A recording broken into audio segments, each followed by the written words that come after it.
khir sharxay arrimihii oo dhan wuu sharxay wuxuu yidhi wamaa facaltuha can amri horta wax allaaliya waxaanaan sameeyey wax anigu iskay aan u sameeyey ma jirin ee waxay ahaayeen shareecadii aan raacayaa sida tan dhigaysay muxuu doonta u dalooliyey wuxuu sheegay muuse inuu ka dambeeya nin boqora oo doon kastoo hagaagsan qaadaya marka Khidir wuxuu kala doortay doonta in dadka masaakiinta hele laga qaado iyo inuu doonta ceeb u yeelo boqorku yiraahdo tan mid fiican ma haynaga sii daayo ay qolada tan dib u la noqoto labadaas uu kala doortay inaad xoolo bini aadam leeyay ku tasarrufta marka hore waa mamnuuc bay hayd nimankan doontooda loox iyo laba toona in laga saaro waa mamnuuc laakiin Khidir wuxuu joogaa xaalad uu og yahay in dadkan in doonto dhan laga qaado iyo iyadoo loox la inay raacdo inuu kala doorto wuxuu doortay markaasi halkii doonto dhan laga qaadi lahaa inuu loox iyadoo la ay uu loox ka tiro ay saasi ku raacdo culimadu waxay dhahay mas'aladan waa khafu dararayn waa illow dhib baa jireysay marka masaakiinta taa u dhib yar ma hal loox baa u dhib yar mise doonto dhan ay waayaan baa u dhib yar wuxuu Khadar door biday marka inay hadda dhib yar tahay in hal loox laga saaro marka waa khafu dararayn waa laba dhibood oo meesha taala saadaradeed ba Sheekh Ibn Taymiyyah rahmatullahi alayhi waxa uu tilmaama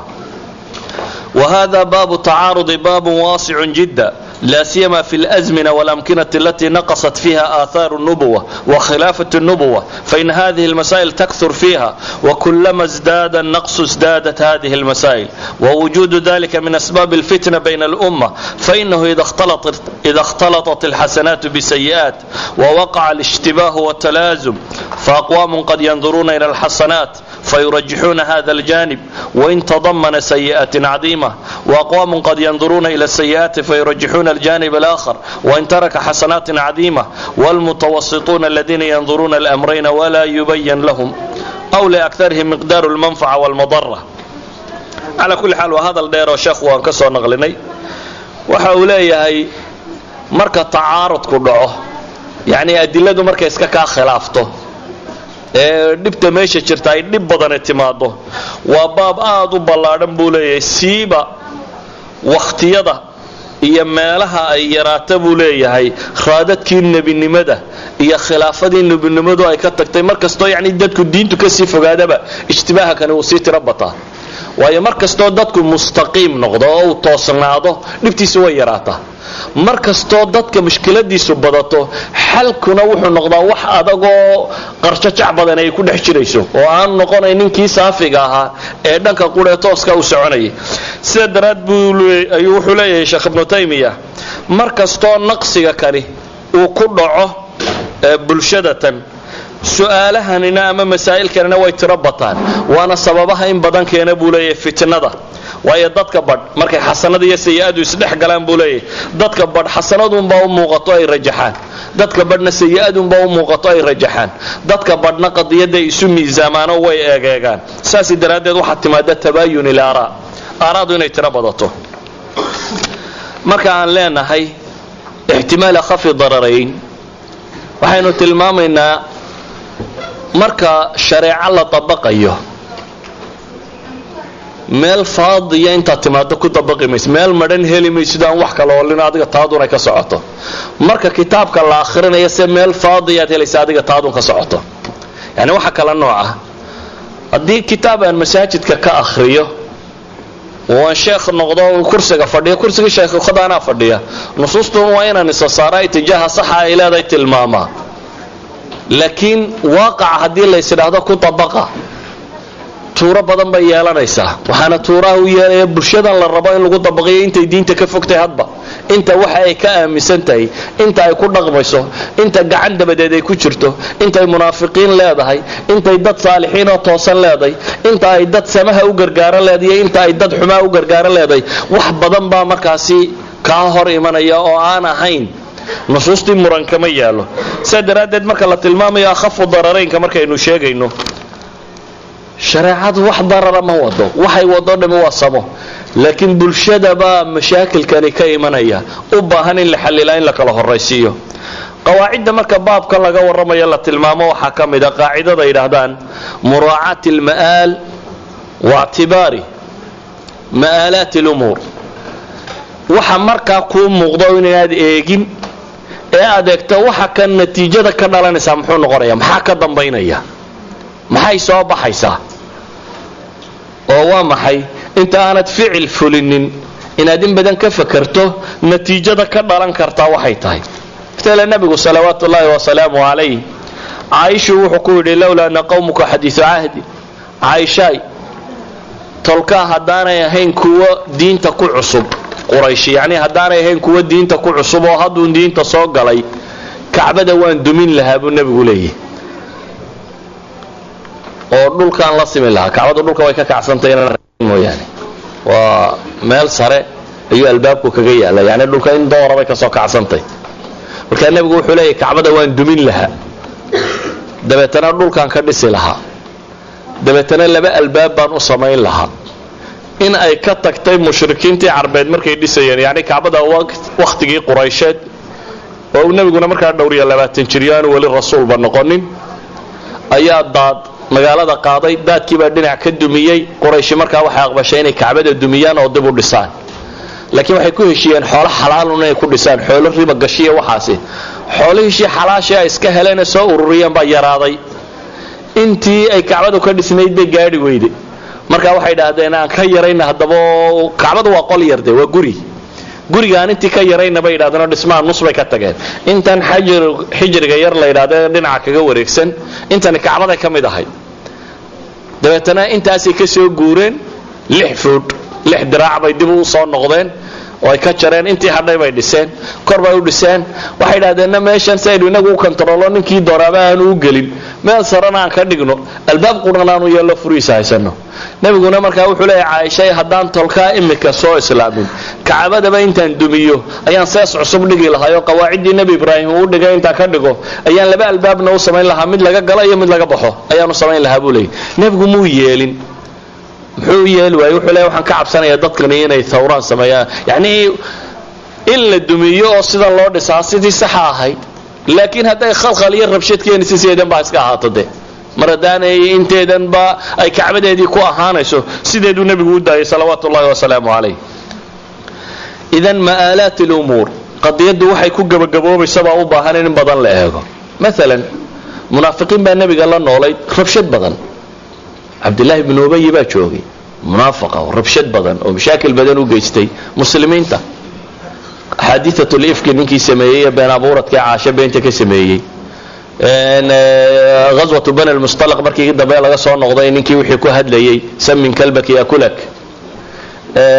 نكي اسكدر يي صحابة قده هيدا من هذا مشكلة بضبوها شاكل كيسي بركي اللي تشوكر ويبو عمر إلهي رسول كيسي وكان مدحك قوي يندلو ومنافق ولا ودوق يهي بشدة دبكو هيا إلا الدلا وصورة قال لكن نبيه وديد وحول وربلا هدلين نيجي نوحو كمدي هاي أنصار قده هذا ويسكد شيء وحي وايل كتلين جري أنصار ودم حرب بعاث هي حرب البصوص بيكون مردين لما أضي بكسو هذا وح أضي على بالله هذا لما أضي مدواب عامر الفاسق وحنظلة أبيه ونكي عررية مالنتي وحد سوى ودي قال ذا لها أنا تلقي راعي أنا دو مركان وقعن هذه كيك لنا عبد الله بن أبي أبو عامر الفاسق وأبو عامر الراهب كله رجل كريستيانة تبو قاطي مركي دمر شام بو عرري كي لبعضنا نوا كان نكا السلطان ذو سجي مركو النبي قميش يمي بغرطوي سجي وحاول تلي تاج كي صار لها يدو تاج كي لو تلي النبي محمد مقالة يمي صلوات الله وسلامه عليه دتك الدولة الإسلامية قاعد بعد سنتي عبد الله بعد الدبو ما يجين marka isagu wuxuu arkay dawladda islaamiga inay kursigiisa qaadatay oo uu waayay booskii madaxnimo saasi daraadeed buu mashaakil kan tirada badan la waday Umar ibn Khattab ay ilaahay rasuulkiisa kana madaxa ka jaro wuxuu nabigu yiri dadku kuma sheekaysan doonaan Maxamed asxaabtiisa wallaah wuxuu diiday in la dilo isagoo ilaalinaya sumcadan dawladda islaamiga iyo bulshadan islaamiga iyo inaan mujtamacaad kale ku warramin Maxamed inta yar la socoto laaya ama dadka isaga la jooga buu laaya waxa waxaan qadiyaadka u tilmaamina waxa weeyaan ma'aalil umuur buu eegayay nebigu salawaatullaahi wasalaamu calayh arrintu waxa ay ku gabagaboobayso sida daraaddeed bay nusuusi xataa soo aroortay waqtiyada dagaalka lagu jiro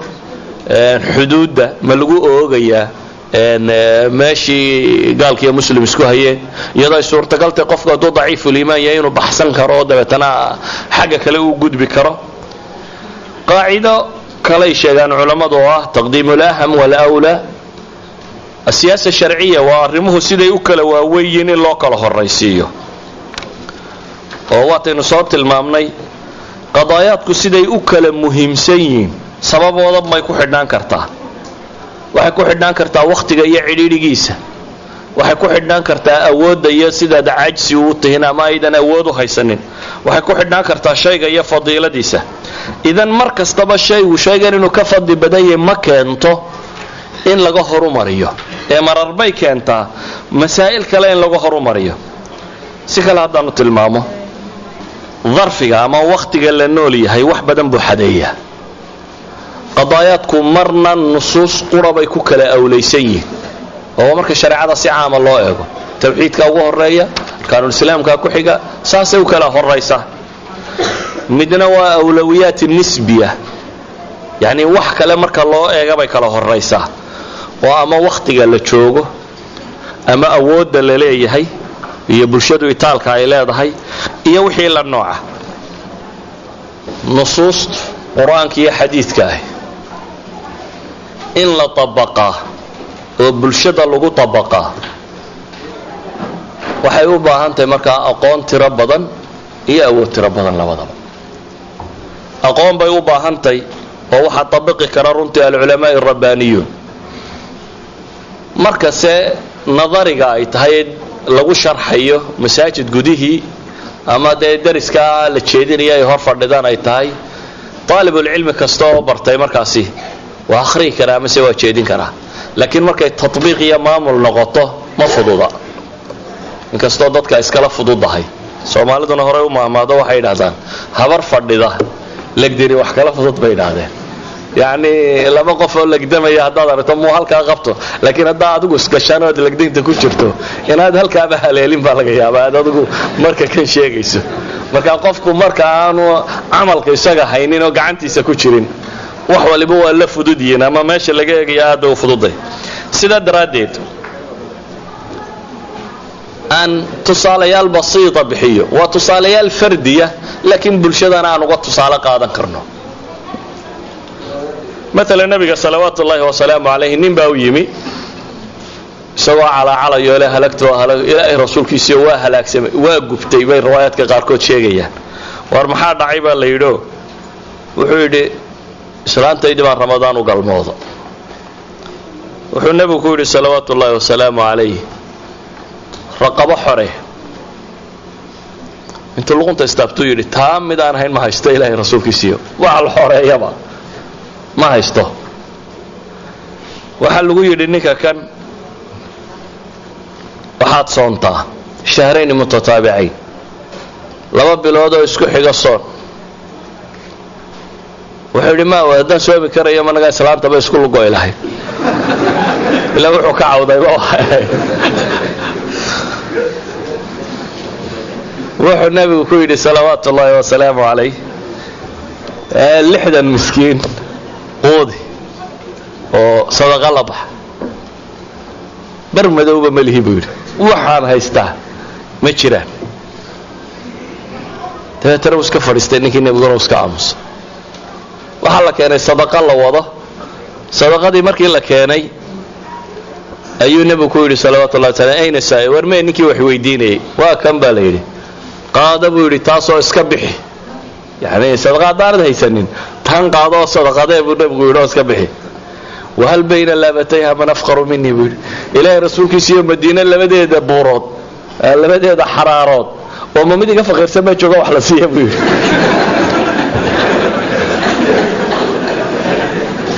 midiga faqir sara wax la siiyo ma miya jooga qaado reerkaaga siibu nabi ku yiri yani maxaa keenay ninkan intuu dambaabay oo kafaare laga rabay ayaa isagii wax la siiyo la yidhi qaado oo cun. waxaa keenay ogaanshiyihii la ogaaday waaqaca ninkani uu ku nool yahay iyo darfiga uu joogo. saasi daraaddeed buu nebigu salawaatu ullaahi wasalaamu calayh tanaasulaadka ilaa xadkaa intuu gaadhsiiyey buu markii dambe wuxuu ogolaaday isagoo aan ninkii dembiga sameeyey haddana waxoogaagii la siiyeyna warbal adiga iyo reerkaagu iska cuna.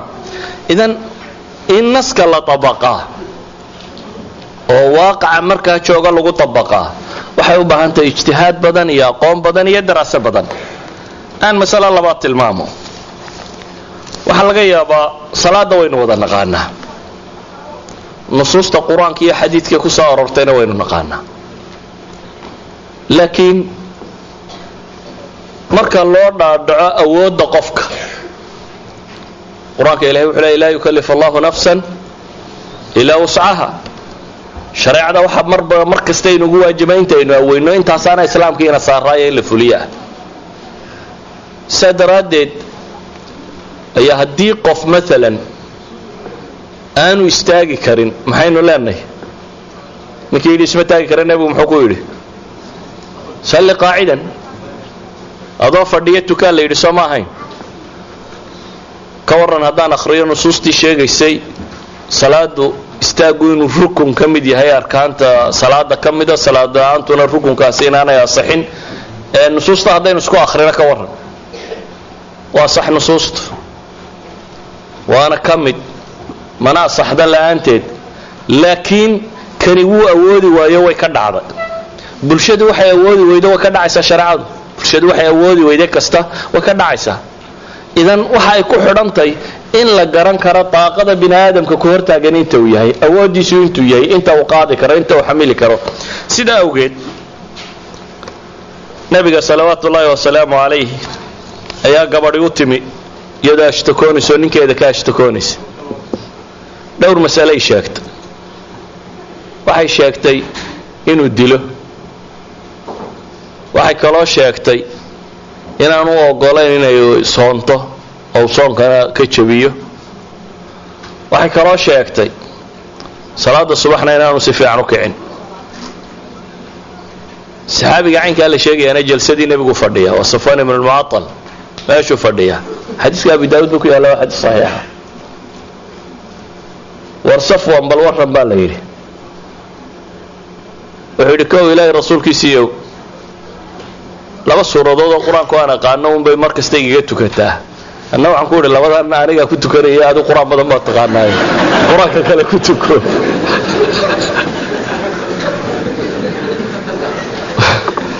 wuxuu nabigu ku yidhi salawaatu ullaahi wasalaamu calayh suurad qura hadday tahay dadkao dhan waa ku filantay. yani ha ku maagin, taasi wax laysku qabsado maaha. iyana ha ku tukato aadna ku tuko, mashaakil ma jiro. wuxuu yidhi nebigii ilaahay rasuulkiisiiyow soontan ay leedahay wuu ii diiday inaan nin dhallinyaro iminka guursaday baan ahay. dabeetana sunayaal umay dabada isugu qabatay gabadha tani. dabeetana wuxuu nebigu yidhi gabadhina ma soomi karto, soon sunno ah baa laga warramaya, ninkeedoo ogolaada mooyaane. yani nolol reer baa ka dhaxaysoo kale. tanina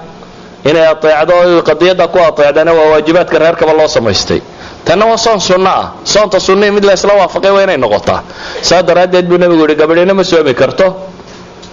bikayri idni zawjiha. masalada kale buu yidhi ilaahay rasuulkiisa way kuu sheegayso anigu reer baan ka dhashay, reerkayga waxaa lagu yaqaanaa inaan cidiba kicin cadceedda kululaata mooyaane. yani xanuun bay qabaan, xanuun hurdaa bay qabaan. xanuunka hurdada uu dadka uu ku dhaco dadka badhba ka mida iyagoo waddada maraya gama, isagoo sidiisa uu soconaya gama. dadka badhba ka mida hadduu kaco aan laba kicin karin. hadduu isagoo hurdo intaad qaado aad waddada dhigto iskaga tagto sidii uu hurdaya oo uu quurinaya waxba kala ogeyn. ninkani wuxuu sheeganayaa markaasi in xanuun heritage reerkoodu oo dhami leeyahay inuu qabo, inaanu salaad uu sagsaagayay aanay ahayn. wuxuu nebigu ku yidhi markaa toosta tuko. yani markaa toosto indhaa kala qaado. dhallinyaradu iyo moodan xadiidkan inuu daliilu yahay. salaada subax oo laga tagaa khatar weeyaan. laakiin waxaynu tilmaamaynaa awoodda qofka bini aadamka iyo istitaacadiisu inay leedahay daymo badan in la daymoodo oo nusuusta marka la tabaqayo ama jamaaca ha noqdo ama bulsho ha noqoto ama ummad ha noqoto ama qof qura ha noqde fiqhul istitaaca in la eego awoodda dadku iyo inta ay gaadhayso sida awgeed ayaa waxa muhiima in siyaasada sharciga markaynu ka waramayno in loo eego xaaladda ummaddu halka ay marayso iyo waxa ay qaadi karto kaasi waa mid waxaan leenahay siyaasada sharciga macnaheeda markaynu soo duuduubno waxay noqonaysaa in wixii wanaaga la kobciyo la dhammaystiro wixii xumanaana la yareeyo nusuusta sharciga iyadoo la raacayo haddii qadaayaadkan sidaa shareecadu isugu miisaantay si aan ahayn la damco in la isugu miisaamo dhib badan baa ka dhacaysa walidalik naska qur-aanka ama xadiidka iyo tabaqaadiisu horta waa laazim in la tabaqo shareecadu ma aha yani wax laga tagtaga maaha mana jiro nidaam kale oo dadka badh bay maskaxdooda waxa ka guuxaysaa in mujtamaca inta nidaam yaroo kale lagu dhaqo loo soo bisleeyo shareeco ma jiro kaasi nidaam dad shareeco u bisleeya maba jiro dunida nidaam waliba isagaa isbisleeya sida daraaddeed shareecada dadka inta hadba ay fulin karaan bay fulinayaan ilaa iyo kamaalkeeda laga gaadhayo uma baahna in nidaam kale oo mustawrad oo dhexo oo iyada intuu kobciyo meel gaarsiinaya ama caqli kale lagu taageero uma baahna laakiin shareecada ayaa nidaamkeeda siyaasiga ah baa wuxuu leeyahay in loo dhaqo qaabkii loo fulin lahaa intii markaasi dadka waajib ku noqon lahay kaasi waa cumuuman yani ra'yi guud oo aan rabay in laga fahmo siyaasada sharciya majaalaadkeeda lagu tabaqo majaalaadka ama siyaasada sharciya ay ka waranto waa nidaam ilxukmi baa ka mid ah iyo qaabku noqonayo nidaamka dowladnimo ama waxaana u yaqaaneen alqanuun ad-dasturi walqanuun al-idaari waa inuu siyaasadda ku salaysnaado yani sharciga ka waxaynu daba dhignay inuu shaygu yahay shay laga rabo inuu shareecada waafaqsanaado waxa kamid ah shu'uun al-maaliya fi dawla waxa lagu tilmaamo ama nidaam al-maali ama al-qanuun al-maali waxa la aliyo wixii ku saabsiisan budgetinka iyo dawladda dhaqaalaheeda iyo qaabka ay u expense gareynayso iyo qaabka loo isticmaalayo waxa kamid ah siyaasadda sharciga shu'uun al-maaliya al-aama ama al-qanuun al-tijaari qaanuunka dhaqaale guud ee bulshadu ay leedahay baac mushtari oo dhan isaguna waa inuu hoos yimaado shareecada islaamiga waxa kamid ah shu'uun al-qadaa'iyya waxa laaliya wixii ku saabsiisanaa qaabka maxkamadaha iyo ijraa'aadkeeda iyo muraafacaadkeeda iyo booliisankeeda iyo basaasisteeda iyo dambi baadhisteeda iyo waxaas ku saabsan shareecadu iyo nidaam bay ka leedahay waxa kamid ah shu'uun al-jazaa'iyya wal-jinaa'iyya wixii ku saabsiisan at-tashriic al-jinaa'i wal-qanuun al-jinaa'i qaanuunkan criminalka loo yaqaano iyo wixii ku saabsiisan waxa kamid ah majaalaadka siyaasada sharciga ka waranto العلاقات الدولية أو القانون الخارجي أما السياسات الخارجية حديدة بني آدم كود حياة دولتها برشوين كدقالة النبضة سفير ذا يوحي لها المالة سياسة الشرعية مواقف بيكلا ذي وحا شيء نوردن دمان تدو حيسوق لينا السياسة الشرعية ومجالات كأي سياسة شرعية كورنته دامد ولمن التفسير كيسية دراسة ديسية وحسك قارة لكن درس كان انتي عن كفهمي وحون بانو قتشيدي inaynu sharaxno shareecada islaamiga in la tabiqi karo xaalad kasta oo lagu jiro inaanay jirin waqti la yiraahdo dadkaas soo bislaanayo markay meel soo gaadhaan ba sharci lagu dabaqay inaanu jirin ee in xaalad kasta ay joogaan shareecadu ay oofinayso baahiyahooda iyo waxay u baahan yihiin iyaduna ay u train gareynayso oo si horkacayso xaaladtan ka sii sareysa oo ay ka sii xoog badan inay jiraan saas daraadeed ba bulshadii muslimiinta hore nabigu soo tarbiyay salawaatullaahi wa salaamu alayhi waxay soo mareen xaalad dacf ay liiteen mar laga xoog badnaa mar ay xoog badnaayeen mar ay dawlad weyn ahaayeen mar ay labadii dawladood waaweyn ee dunidaba la loolamayeen oo dhigmayeen xaalad kala gadisan bay soo mareen bikulli hadhihi alxaalat siyaasa islaamiya ba socotay markii marka la joogay siyaasa sharciya ba la isticmaalay markii madiina la joogay siyaasa sharciya ba la isticmaalay bikulli hadhihi alxaalat qawaacidatan marka ay sheegayaan runtii fiqi tira badan bay u baahan yihiin laakiin dadka qaar ba xataa qawaacida qalad baa loo fahmaa dadka baad baa u fahma akhafu dararayn marka la leeyahay wixii fududur inay shareecadu leedahay ma mararka qaar kood ba nadariga sharciga ta adag ay tahay أبي بكر مركي ودولة نمضى قبطة إسلامية أيها واحد دعي محي ردة دي بايمي أبي بكر روح إلى هدي الدبر ليدي دوان دقالما يا صحابتك لا يدم الدبر بين كل دقالنا نارنت آية رصاة ما وحوار كيدين كبحوا إنه كخاطر سيء هاي وحنا يكور رميان ردن ساس الدرادة بقوقة معي هدي الدبر لودي ده إنه دقالما يا مركم مسألة دي وشرحين الصحابة دي وأقبلين إذا تي أتكيد بيوار كيين مركم لنا أخف الضررين ما أخف الضررين في العقول وأخف الضررين في الشريعة وهي الشريعة موازين تيدو سيدا يوكلا كوريسا ما هسينو إنه سيدا عادي أو قيبينه شريعة موازين تيدا وحا وصل رأي الدين ماشي الدين تكوها لك سميسو وحا ليديها لجهادو نفتها وبحضو نفت بحسبه وحا لغا دورتي محي إن دينا يهداكتو إذا وحا نوجه دا قواعد أي شيء إن حتى الشرع ودي تفسير كذا أوباهن فهم شرعي في عنا شرع هذا الله أركو على كل الموصل ويدين احتاجين أنا ملايين ياي هل كان سنكون شوشري والله أعلم بالله التوفيق. يتبعون القول فيتبعون أحسن. أو حال الناس كتوجين دونا إن شاء الله تعالى محاضرات السدحات وحان تكلمنا صلاة عصر يوم السشك وتبت إن شاء الله تعالى وحان نسبيس ونقول دونا محاضرة ما تقدم بيساوي نوقر دونا دكتور علي محمد صالح مركا ونسشدي صلاة عصر إن شاء الله تعالى. السلام عليكم ورحمة الله وبركاته.